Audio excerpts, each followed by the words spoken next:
Welcome to the Citizens Band Radio Hour. Thoughtful conversations that explore issues of media and journalism, democracy and citizenship. The Citizens Band Radio Hour is sponsored by the Center for Media and Citizenship at the University of Virginia. You can visit the center online at mediaandcitizenship.org. Here's your host, Coy Barefoot. David Swanson is an American peace activist and author.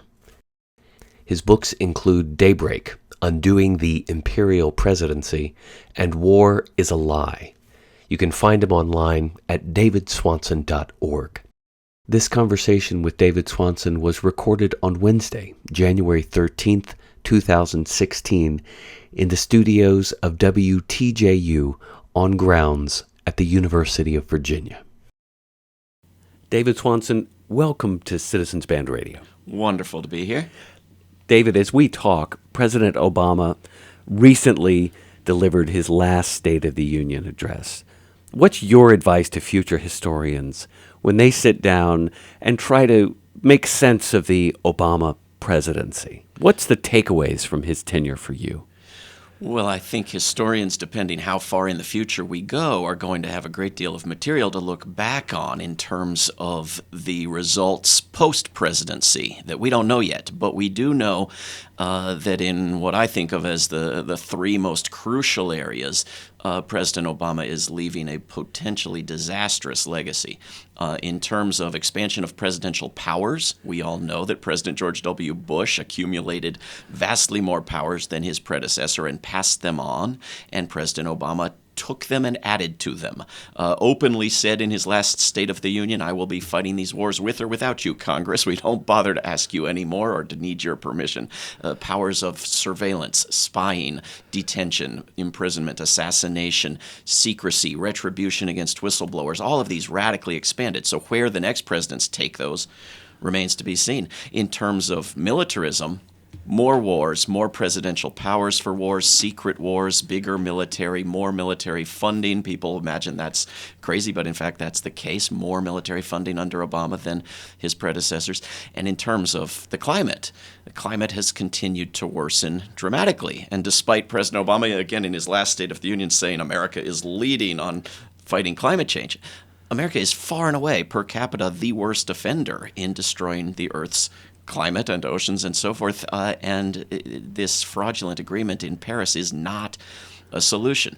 But you look at any topic, you look at concentration of wealth, racial disparities of wealth, loss of liberties under the First Amendment, loss of the right to organize in the workplace, health, physical health of Americans. We're going downward. And historians will have a hard time, I think, addressing that because of lesser evilism, because instead of Obama, they could have had someone worse, and they may have someone worse after him, and because of this sort of false alternative reality that we've been told to live in, where we praise Obama for ending the war in Afghanistan for 7 years and 7 State of the Union addresses, and then in the 8th it doesn't even get mentioned because he's not pretending to end it anymore. Closing Guantanamo for 7 years, and his predecessor may close it for 8 more years, and so on. These false narratives of successes that aren't real are much of what make something like a State of the Union seem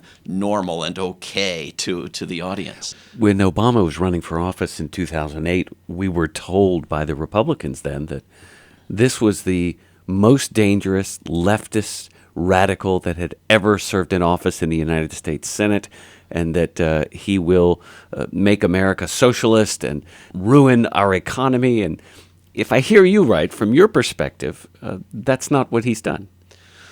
Well, he hasn't done anything socialist that I can think of. And of course, it was people on the right, left, and middle who were saying that sort of nonsense about Obama, and across the globe. I mean, his face 20 feet high on the side of buses in Haiti, crowds in Germany breaking out in mass sobbing because they thought America had come to its senses at last. People in Cairo, Egypt, imagining a whole new cooperative approach with the world and so forth. And a lot of that has gone from, misplaced hope to misplaced despair. But a lot of it has sort of continued out of this inertia of people who said, let's not make demands of him for the first 6 months or a year or 2 years. And they never made demands of him, and then he's got 1 year left, and they're acting as if that's off the books, so you can't do anything in the last year because it's election time, which has been actually the past year as well. You have 2-year cycle of election year now. But I think the idea of looking to a savior through an absolutely corrupt election system to change a country that's supposed to be run by the people and their representatives at all the levels of local, state, and federal is misguided, to say the least. And the idea that Obama was going to take us someplace good, well, he never advertised that. He never promised that. And you had people telling themselves he's secretly pretending to be bad because that's how you get elected. And then he's going to be good. Well, we're lucky if we get half the promises we make. We never get the promises they don't even make. And Bernie Sanders is certainly making some better promises. Does it matter who we vote for anymore, David? Well, it matters very, very little. I think it matters much more who is protesting and what we're protesting and how we're educating and how we're communicating and how media outlets like this one are informing and what people are doing to nonviolently resist and create alternatives and find solutions at the local level when the federal level is broken and so forth. We have an election system that's bought and paid for. 158 people account for half the money put thus far in the early stages into the next election. 130 of them backing Republicans, 28 of them backing Democrats. We have 20 people now in this country with more money than half the country put together. Right? This is not a new Gilded Age. This is medieval. This is beyond medieval levels of wealth concentration. And they control these 20 people control much of the media and much of the elections. And so we're given disastrous choices. And by the way, these are people who had the brains and initiative to get born in the Walmart family, get born in the Mars Candy family, get born to the whoever gave birth to the Koch brothers. This is where power comes from in this country now, and it's not challenged by the system that it funds, that it pays for. So we get disastrous choices, and we obsess for years over which to choose between this rotten candidate and that slightly less rotten candidate, and it distracts from real work. Women didn't vote themselves the right to vote.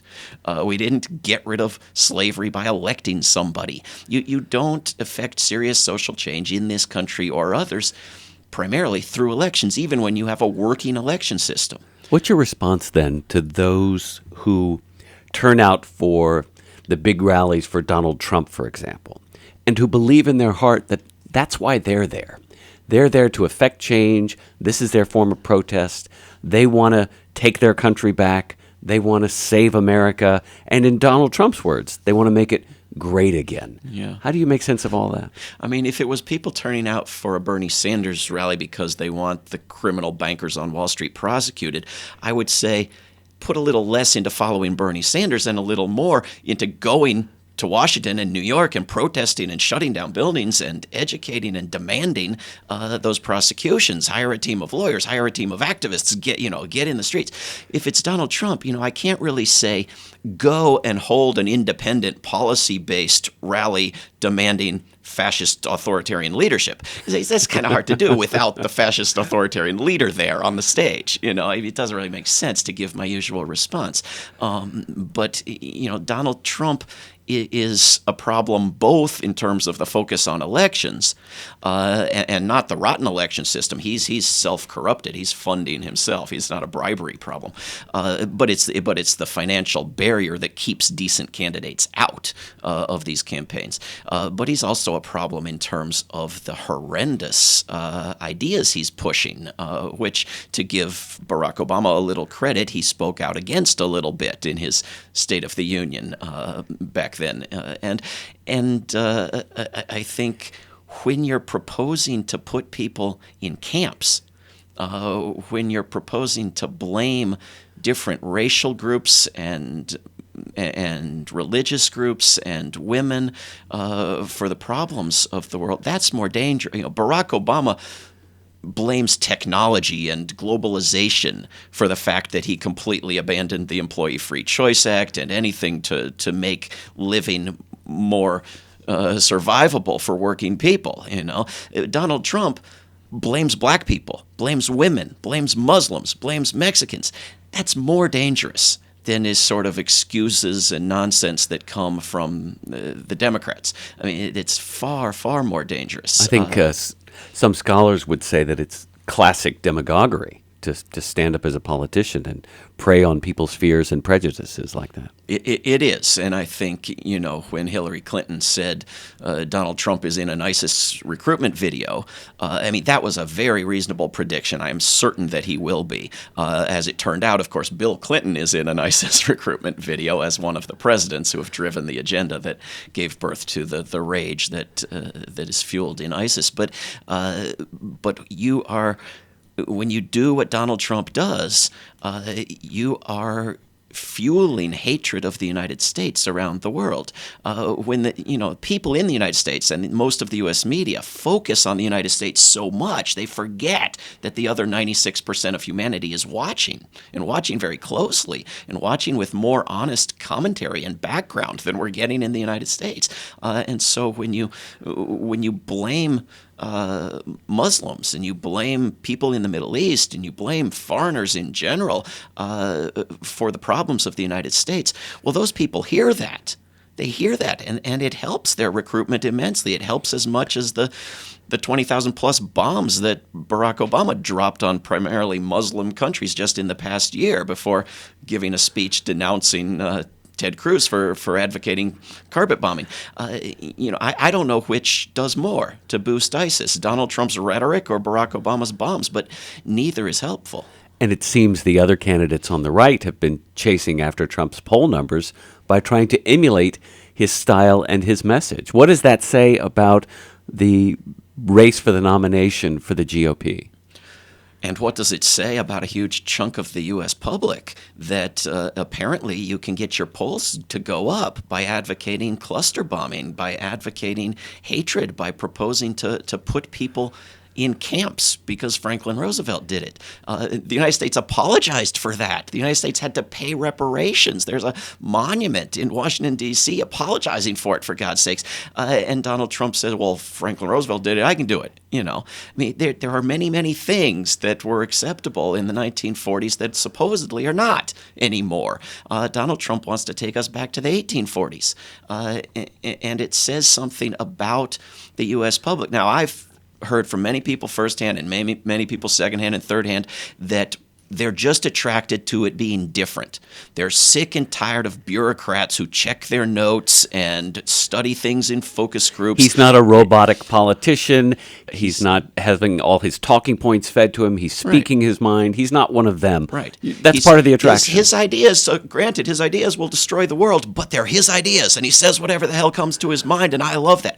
Well, that's crazy. Of course we would like it if politicians were honest. We would love it if they weren't bribed and paid for and focus grouped and screened by massive political parties and media watchdogs. But it would also help if they had decent policies that would promote peace and justice and prosperity. That's not what you're getting from this guy. You're getting a very, very dangerous fascist agenda. Is there a candidate on the right that, as you look across the spectrum of candidates, you would look at and say, there's someone who best represents the GOP and isn't a fascist or isn't as dangerous as Donald Trump? Well, if you believe the polls, then by definition, Donald Trump best represents the GOP right now. Who do I find least offensive personally? It's very hard to choose, because from my point of view as an activist who has seen people completely demobilized for the past 7 years because there was a Democrat in there, but seen policies moving in the wrong direction, I almost want to say, give us whoever is the least bad Republican. Because then people will get active and people will work against police violence and war and discrimination and injustice and corporate trade agreements and all the rest. People will get in the streets and do it. Give us the least bad Republican. Who is it? Is it Kasich? Is it? I don't know, because they're all so awful, and they're all chasing after. On some policies, it's Ron Paul. On some policies of foreign affairs, it's Ron Paul. On many domestic issues, he's worse than the rest of them. So I don't know. Let me ask you about the Democratic race for the nomination and how you make sense of the race between Hillary Clinton and Bernie Sanders. The latest poll numbers, as we're talking right now, see Bernie Sanders really coming up on some level of parity in some places with Hillary Clinton. Yeah, Bernie Sanders, as we're speaking, slightly ahead in Iowa, well ahead in New Hampshire, and more or less even in other parts of the country with Hillary Clinton, and which goes against the argument that everyone I said was making on behalf of Barack Obama. He has to pretend to be on the right in order to get elected. Well, first of all, he wasn't pretending. He really was on the right. And Bernie Sanders is surging despite getting a fraction, single digits percentage media attention compared to any of the Republicans, compared to Hillary Clinton, compared to Joe Biden deciding not to run. Got more attention, yeah. No, literally dozens of times more media coverage than Bernie Sanders. He's practically whited out of the corporate media, and what coverage he gets is belittling, right? Despite all that, he's competing in terms of money, largely with much smaller donations, and he's competing in terms of the polls. And that suggests that that could snowball, because the people who were holding their noses and backing Hillary because of, she was just destined to win and they want to back the winner, may switch. She has the superdelegates. If we ever go to a national popular vote and get rid of the corrupt electoral college and the superdelegates, these senators and governors who are just in Hillary's pocket, that will make a huge difference for a candidacy like Bernie Sanders. But, let's not kid ourselves. The corporate media has the power to make or break candidates in a matter of days, and doesn't usually break them this early. Having an uncontested race is not good ratings. You've got to keep Bernie Sanders in there, pretend it's contested, and then expose him as a commie threat, maybe in February. They took out Howard Dean in a couple of weeks after having created him. Many who work in big media outlets love to deny that they have that sort of power, but they know it. They do. And we have to, it's going to be very, very difficult for this independent, outside the media movement to sustain Bernie Sanders if the corporate media moves from ignoring him to really attacking him. But you're not alleging a conspiracy among corporate media elites. If I hear you right, you're just saying this is just how business is done in covering these kind of campaigns. A conspiracy suggesting that the various networks got together and discussed how they were going to plan the campaign, very limited. They do have overlapping boards and owners and advertisers, and they do work with the DNC and the RNC, and the DNC has been blatantly working to advance the Hillary Clinton campaign. Where I work at rootsaction.org, we have a petition that's grown enormously popular demanding that the DNC remove its chair, Debbie Wasserman Schultz, among other reasons, because she has been favoring Hillary Clinton over Bernie Sanders.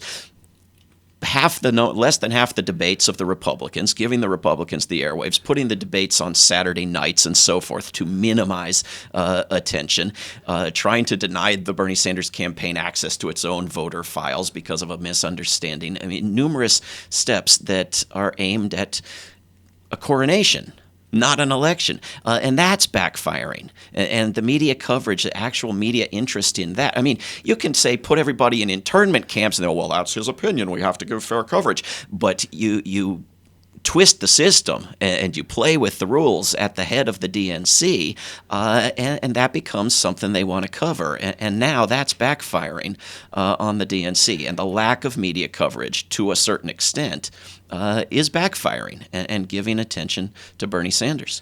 David, what do you think it is that Bernie Sanders is saying to people that's attracting so much support on the left, growing support on the left, if the polls are right? Yeah.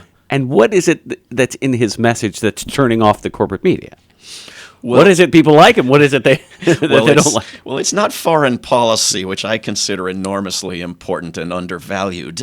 He ain't that good on foreign policy. You know, we have this range from put him in internment camps to Saudi Arabia should get its hands dirty and fight more wars because they've got money too, which is Bernie Sanders' stance. And he, as mayor of Burlington, his foreign policy was wonderful, and he was doing negotiations with Nicaragua and the Soviet Union, and I mean, a model local advocacy for good foreign policy. I mean, this is a guy who was a conscientious objector, was outraged by the war on Vietnam, was outraged by Kennedy's militarism. He has gradually moved. He's not pretending to be bad on foreign policy. He really is not that good. He's just better than the others. He backs the F-35 disastrous jet fighter for jobs in Vermont, and he consistently puts military jobs, weapons profiteering jobs, over decent foreign policy. But on domestic issues, he's wonderful. He's every populist, progressive demand of the past 50 years.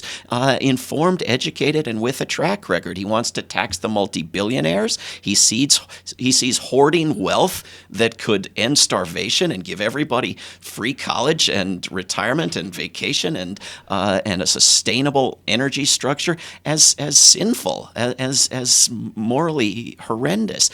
He wants rules put in place for hiding your wealth offshore and gambling on Wall Street and trashing the economy as they did some years ago and are working on again now.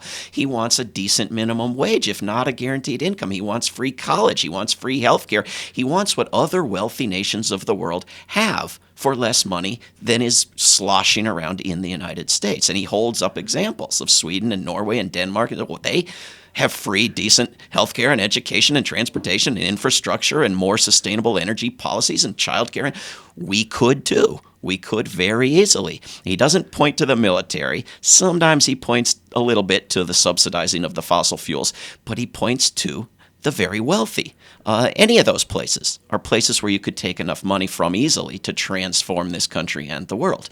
And that's a message people are not hearing from Hillary Clinton. And if they start to, they won't believe it. David, isn't that the redistribution of wealth that we've been told is one of the evils that we need to look out for?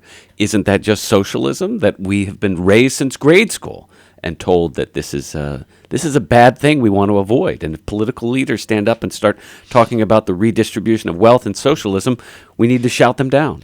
Well, you know, if you go back and watch a primary debate between Reagan and Bush, they couldn't run as Democrats now. They're too far to the left, talking about open borders and tolerance and their tax policies. You look at Eisenhower's tax policies. He wouldn't have a chance running at the local or state level anywhere in this country today. We have moved dramatically in a right-wing direction, and we have redistributed wealth dramatically upward and concentrated it to the point where we cannot have a representative government anymore. So you're saying we already have the redistribution of wealth. It's just going up. Dramatically, as Bernie says in all to of the his 1%, speeches. Virtually all the profits of recent years have gone to the top 1%. And in fact, as I said, it is the top 0.000006%, 20 people, who have as much money as half the country put together, and as much money as every the top 400 have as much money as every African American household and a third of Latino households in this country put together. and the racial wealth gap is expanding dramatically. So we are redistributing wealth. We're doing it in a disastrously ill-informed, misguided direction. We're talking with David Swanson. David, we'll take a quick break, and we'll pick up right where we left off when we get back.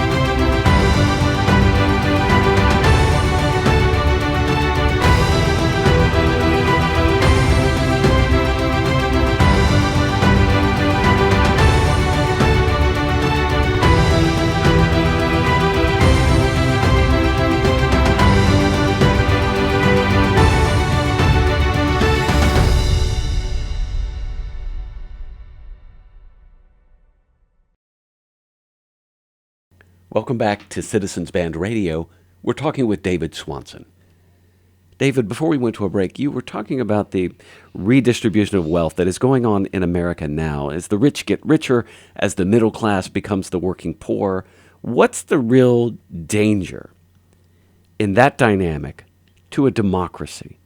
And when I say democracy, I mean it in the sense that the founders meant it as a tool to preserve human liberty and human and civil rights.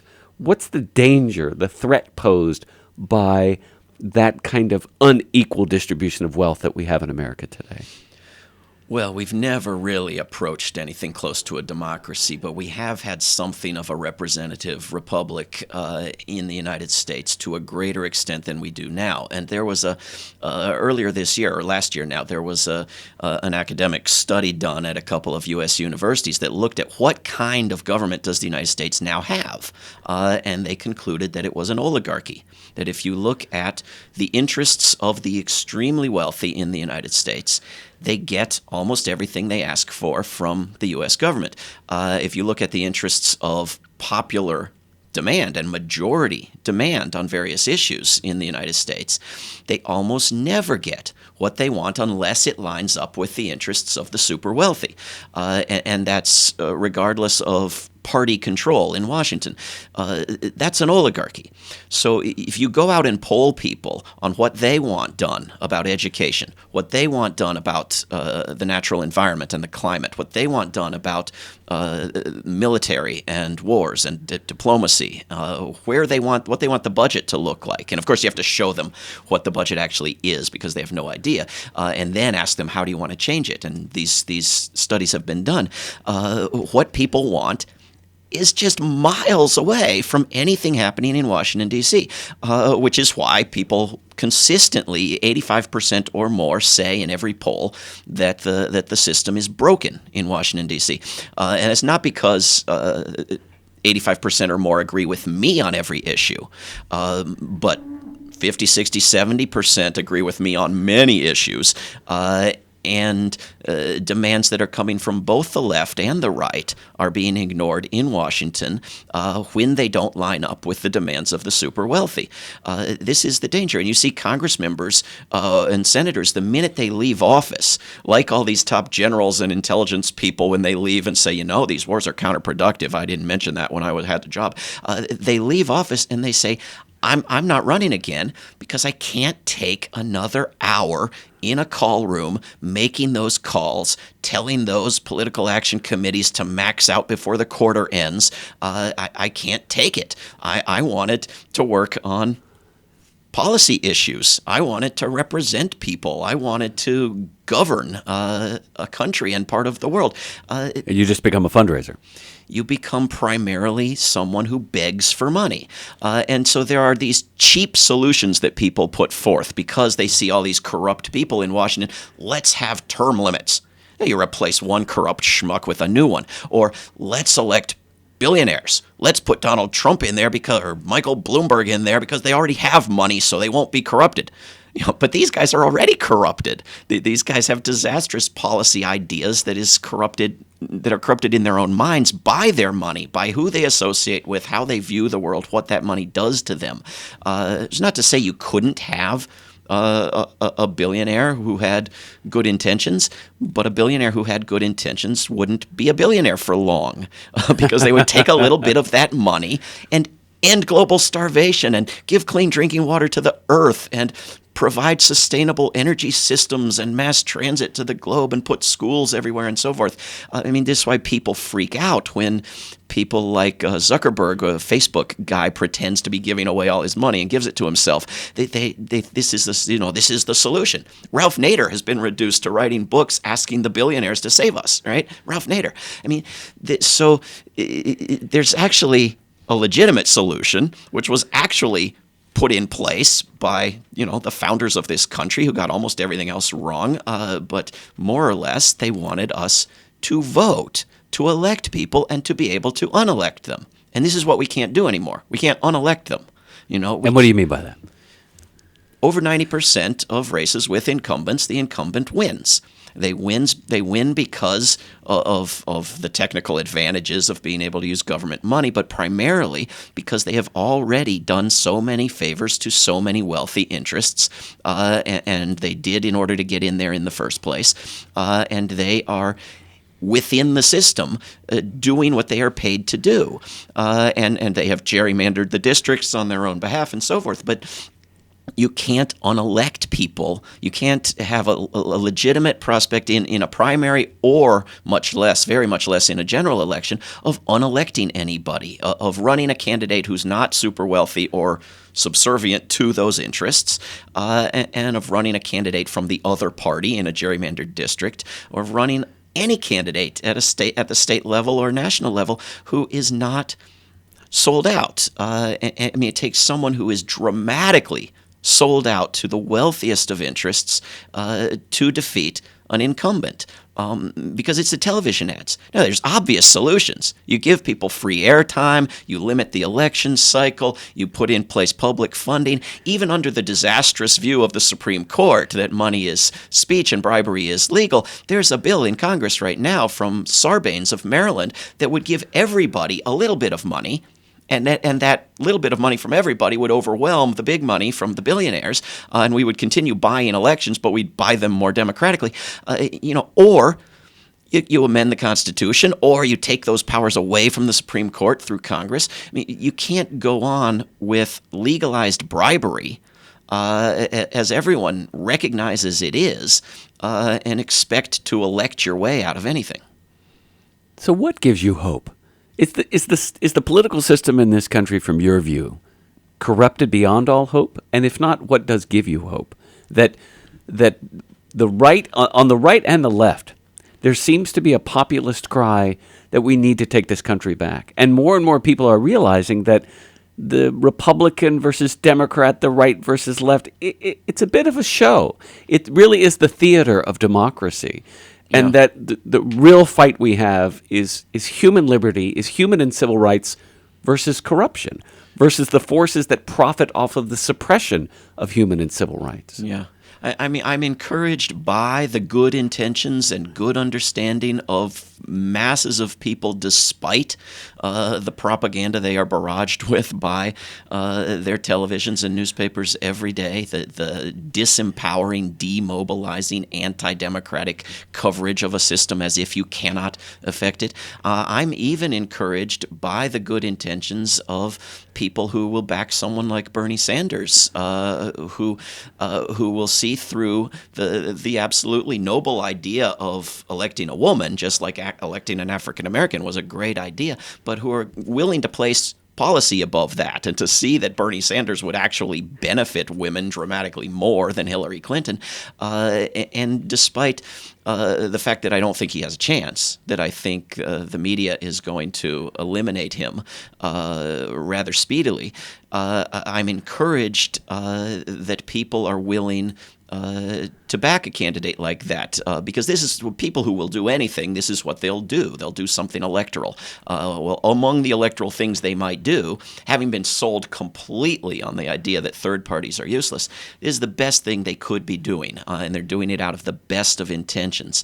And if we can take that and turn it into a policy-driven movement that educates and organizes and accomplishes things, it's going to have to be mostly at the local and global levels. Right? If we can organize locally and move our city councils and town councils and local governments to take good positions and policies on issues of climate and transit and wealth and conversion to peaceful industries and so forth, and organize globally as localities around that, we may get somewhere. I mean, that's where representative government is still alive in this country and many others. At the local level. At the local level. Yeah. Yeah, it's not perfect, but compare it to the national.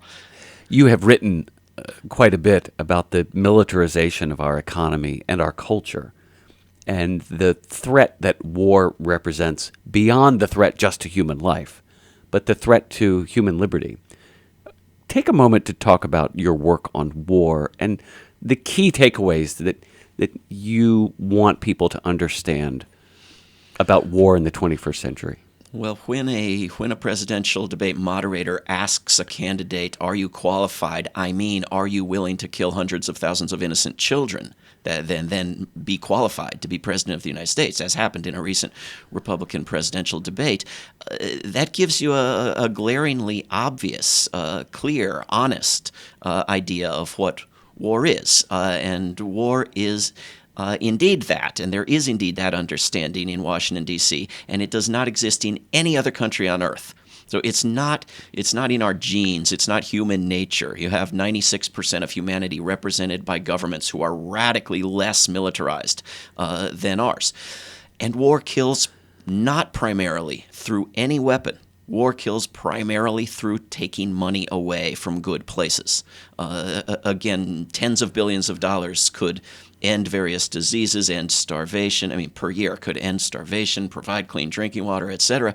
The United States puts about $1 trillion a year into militarism, into war, and primarily preparation for war, and it's counterproductive. All the directors of national intelligence and leading generals and so forth, the minute they retire, they say, this is counterproductive. We're producing more enemies than we can possibly kill. It's not working. President Obama, bragging in his State of the Union address, the United States spends as much as the next 8 countries put together. Radical understatement. The United States spends about as much as all other countries put together, and most of them, including most of those next big 8, are tight allies of the United States. The United States and its NATO allies is probably 3/4 of global military spending. We need it. We need it because there are crazy people in other countries. It's a dangerous world out there. We got to defend ourselves, right? But how does it get dangerous? It gets dangerous through policies that generate hatred. You don't have to ask why do they hate us. They always say why they hate us, for they hate the bombs and the occupations. Every single anti-U.S. terrorist has said this. Is no justification for terrorism, but it's quite clear. And how do they become dangerous? With U.S. weapons. 80% of the weapons in the Middle East are from the United States. Right, so you're arming a region of the world, you're stirring up chaos and hatred and ethnic rivalry in that region, and then you're complaining that because that region is dangerous, you've got to arm the globe to the teeth and prepare for multiple wars at a time and demand that only people willing to kill hundreds of thousands of innocent children run for president.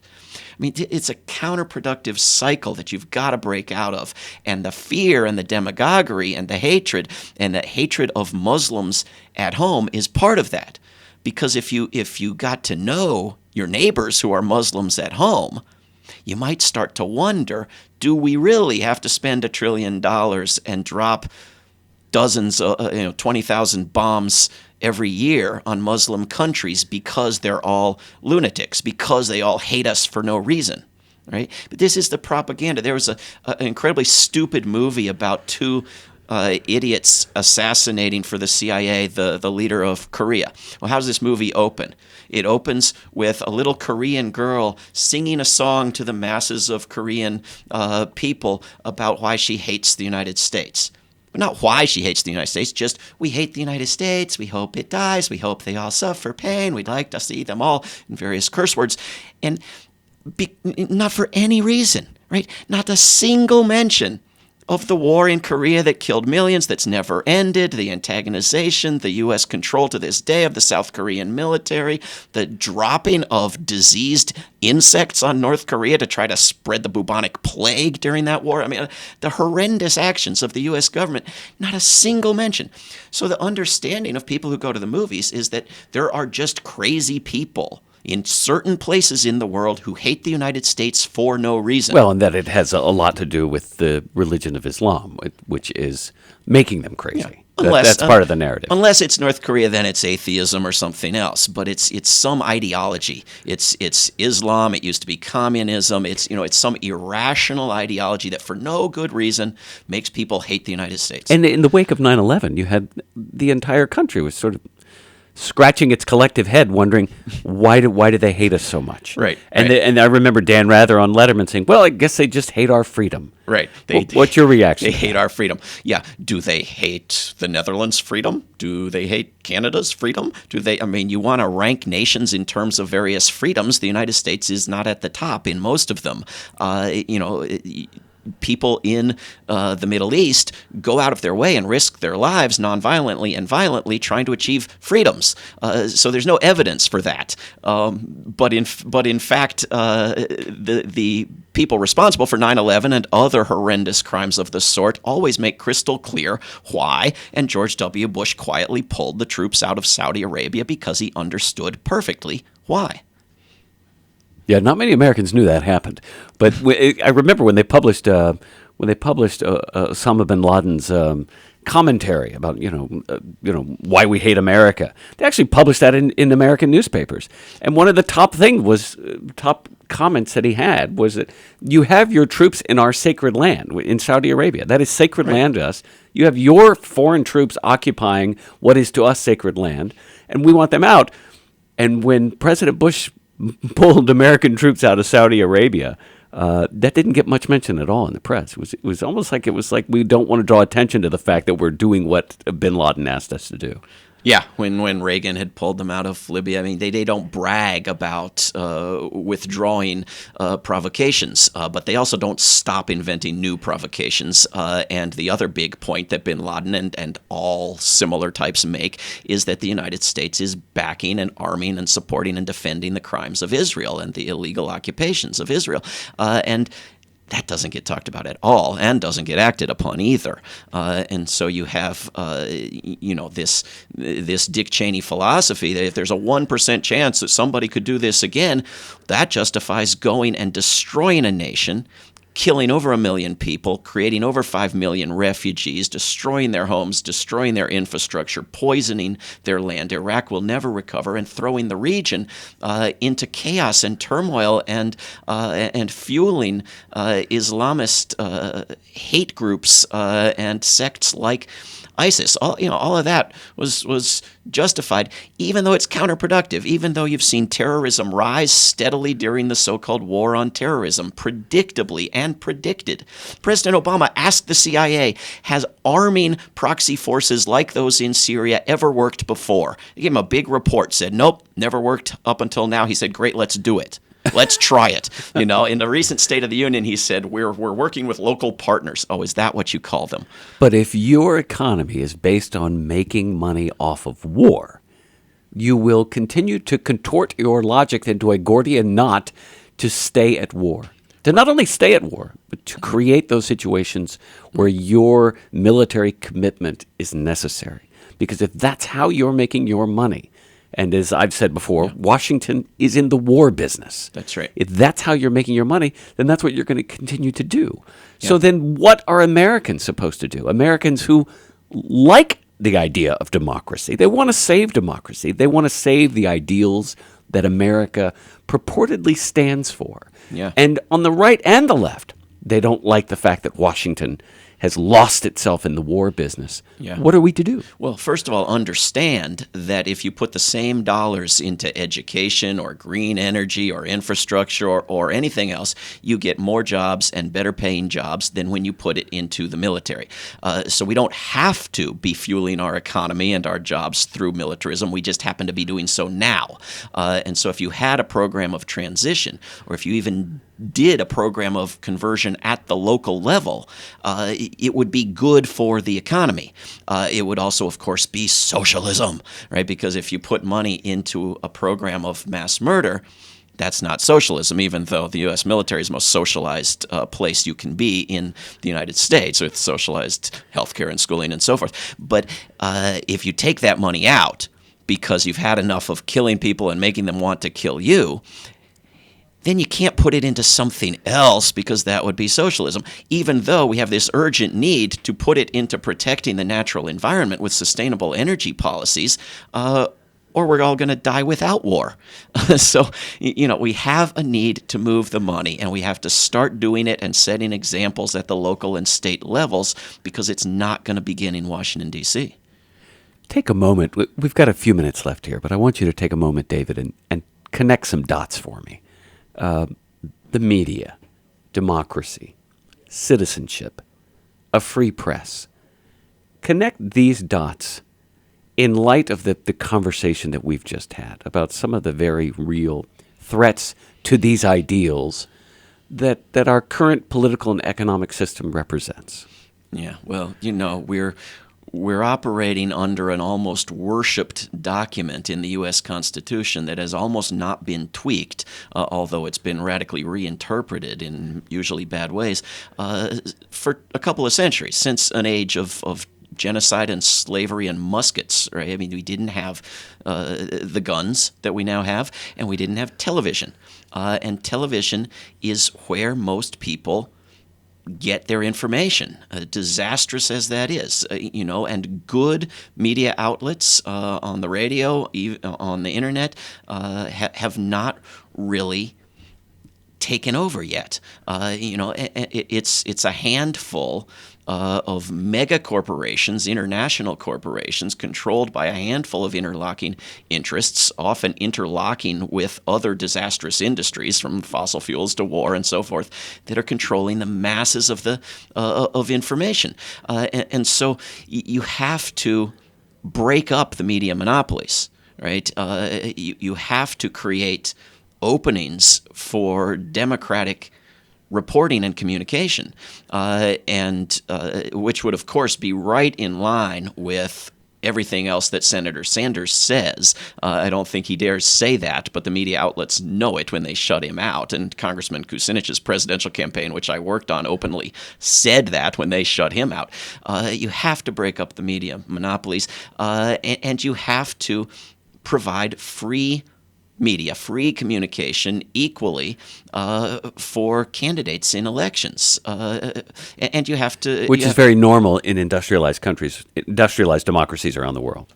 Oh, for sure it is. Yeah. Requiring people to vote, limiting election seasons, giving people time off to vote, to go vote in a polling place, off work, making it a holiday, forbidding private spending, forbidding bribery of any sort on elections. This is not a free speech issue. You have to have public financing of the basic information about the candidates, and then let people talk in a reasonably equitable communication system about those candidates to their heart's content. But when it takes money to have a significant voice of any sort, in campaign funding or outside the campaign funding, you cannot have democratic communications. And without communications, you cannot have actions. People are not going to oppose the next war if they have no idea what the last war was. People are not going to demand the sort of healthcare solution that every other wealthy nation in the world has reached if they haven't heard about it. And people are incredibly misinformed. What's your response to sort of an economic libertarian worldview, which would say that it's just a natural evolution from the vote in the 18th century, the democratic vote, to voting with our dollars in the 21st century. That this makes more sense, the way that it has become now, that money is speech, David. Well, I would say that one person, one vote is obviously not exactly the same thing as one billionaire, 1 billion votes. It's not an equitable system. It doesn't have to be perfectly equitable. It has to be reasonably equitable. And right now, it isn't. And as long as you can't be a candidate, you can't have a voice about the candidates unless you sell out to incredibly wealthy interests, many of whom are hell-bent on destruction and disaster. You can't talk about representative government. You have to even more than usual get out of the election obsession and go to policy-based activism that tries to bring around whoever happens to be in office, rather than trying to pick who's going to be in office next. And so I guess if there's one thing you want to leave with people, it's the fact that you don't live in a democracy in America. You live under an oligarchy and a plutocracy, and that should make people mad. In my opinion, it should absolutely make people mad. It should make people angry, and the fact that they've been lied to and deluded and misled into thinking they themselves might be the next multi-billionaire, so they should let the multi-billionaires have their God-given right to their multi-billions while others starve and lose their houses and lose their marriages and can't educate their kids. Well, that's part of the American myth, right? We know we're all just a Powerball away from being one of the 1%. Yeah, but sometimes we get mad at myths. Sometimes they lie to us and we get angry about it. Sometimes they say they're going to use our money for something useful and they go take a cruise and we get mad. Why don't we get mad when they sell us trickle-down theory for decades and it never works? Why don't we get mad when they sell us wars based on lies and they make us less safe and take away our liberties and we're told it's for freedom and safety? We have to be willing to get mad even when it's a national story and flags are waving and the Republicans and Democrats both agree to such an extent that it's not even debated. We have to be willing to get mad and not go shoot them and not go hate them. Tax them. Tax them. Take the money away from them. Tax wealth. Tax Wall Street gambling. Tax incomes of multi-millions of dollars for people who never lift a finger to do an honest speck of work. Tax them. It's not their money. People worked for that money. They stripped it away from those people. They are hoarding it. They have to give it back. And that anger that one might feel when they start to really learn more about this kind of stuff shouldn't turn them off and disgust them to the point where they just throw up their hands and say, well, there's nothing I can do. That would be a danger in itself. The biggest myth that they are the most intent on selling you is that there's nothing you can do. They love it when you believe there's nothing you can do. They want you convinced there's nothing you can do. The minute that 1% of the country, regardless of wealth level, decides there's something they can do, well, the oligarchy is in very bad trouble. The minute that we decide that actually we stopped an attack on Syria in 2013, we can stop anyone. We forced through an agreement with Iran rather than bombing them. We can do that anytime. We stopped the free trade area of the Americas. We can stop the TPP. We are able to accomplish things when we put the teensiest bit of organized energy into it in a principled way. Imagine what we could do if we really got organized and tried. Well, then they're in danger, and their prophecies of gloom and doom that you were buying into were the biggest lie that they had to sell. David Swanson, thank you for being here. Thank you, Coy.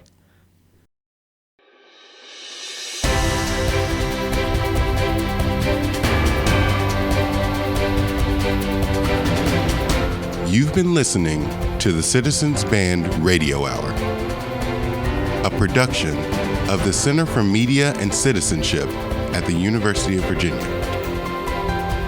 Archived podcasts are available online at mediaandcitizenship.org. The executive producers for the program are Siva Vaidyanathan and Coy Barefoot.